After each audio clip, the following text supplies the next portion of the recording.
Operation Sindoor తర్వాత missile defence system importance ఏంటో మరోసారి ప్రపంచ దేశాలకు తెలిసొచ్చింది. భారత్ సహా రష్యా, చైనా, ఇజ్రాయెల్ మొదలైన దేశాలు ఇప్పటికే ఎయిర్ డిఫెన్స్ సిస్టమ్ లో ముందడుగు వేశాయి. ఈ నేపథ్యంలో ఎప్పుడూ తానే టాప్ లో ఉండాలనుకునే అమెరికా కూడా రంగంలోకి దిగింది. తన పదవీకాలం అయిపోయేలోపు గోల్డెన్ డోమ్ వ్యవస్థ అందుబాటులోకి రానుందని అధ్యక్షుడు ట్రంప్ అనౌన్స్ చేశారు.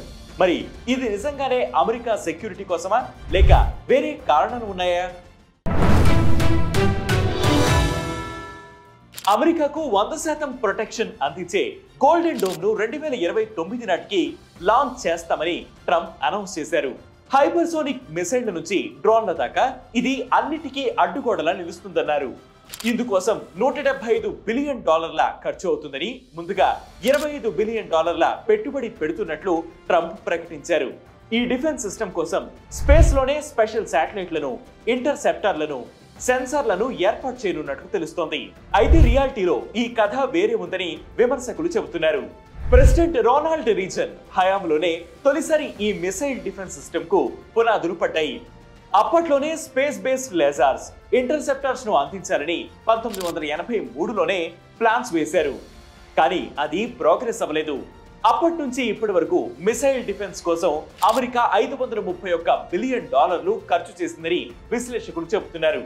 ఇప్పుడు కూడా ట్రంప్ $175 బిలియన్ అంటున్నా గ్రౌండ్ లెవెల్లో దాని బడ్జెట్ 20 ఏళ్లకు $831 బిలియన్ వెళ్ళొచ్చని హెచ్చరిస్తున్నారు. గోల్డెన్ డోమ్ ప్రకటన తర్వాత విమర్శకులు చెబుతున్న మాట ఇదే. నేషనల్ సెక్యూరిటీ కంటే వ్యాపారుల జేబులు నింపడం కోసమే ట్రంప్ ఈ ప్రాజెక్ట్ ప్రకటించారని ఆరోపిస్తున్నారు. ముఖ్యంగా ఎలాన్ మస్క్ కు చెందిన స్పేస్ ఎక్స్ దీనివల్ల బాగా బెనిఫిట్ పొందనుంది.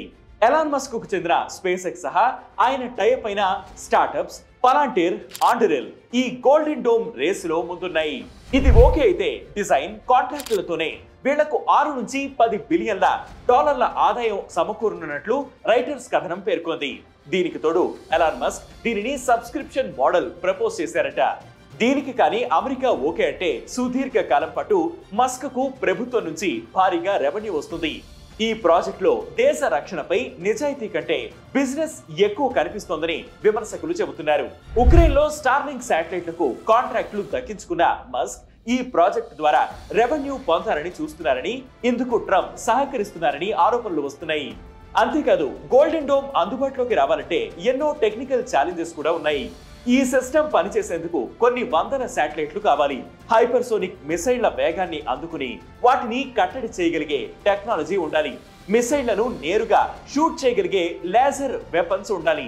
ఇవన్నీ గ్రౌండ్ లెవెల్లో ఏనాడు సక్సెస్ కాలేదు. పైగా ఈ ప్రాజెక్ట్ 3 ఏళ్లలో పూర్తి కావాలని ట్రంప్ ఆశిస్తుండటంతో దీని భవితవ్యం చర్చనీయాంశమైంది. ఇంత కాంప్లికేటెడ్ ప్రాజెక్టుకు ఓ రూపం రావాలంటే 3 ఏళ్ల పైన పడుతుందని నిపుణులు చెబుతున్నారు.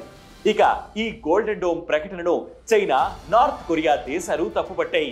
ఇలా రాజకీయంగానూ ట్రంప్ ప్రపోజ్ చేసిన గోల్డెన్ డోమ్ ప్రాజెక్ట్ వివాదాలకు దారితీస్తోంది.